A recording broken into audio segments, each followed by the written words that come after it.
Ако парите са измерител на успеха, как обясняваме Григорий Перелман? Човекът, който решава математически проблем, мъчил най-добрите умове на планетата повече от век. Той отказва награди за милиони долари, отказва престиж, отказва отличие, отказва медийно внимание. Но има нещо, от което не може да се откаже. Факта, че е един от най-добрите в света в това, което прави. Много хора спорят дали парите са измерител на успеха. Аз гледам на нещата по малко по-различен начин.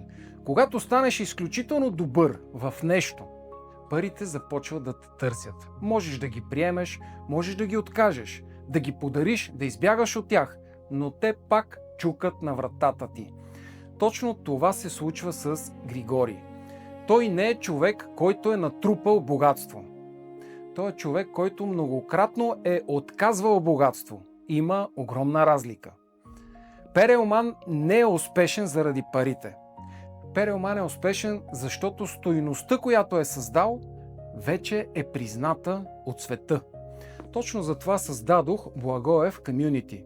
Защото вярвам, че има голяма стойност в това един предприемач да бъде сред хора, които всеки ден работят да станат по-добри в това, което правят.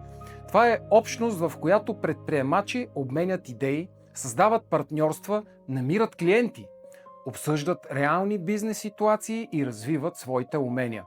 Ако искаш да разбереш дали това общество е за теб, запиши си опознавателна среща с мен.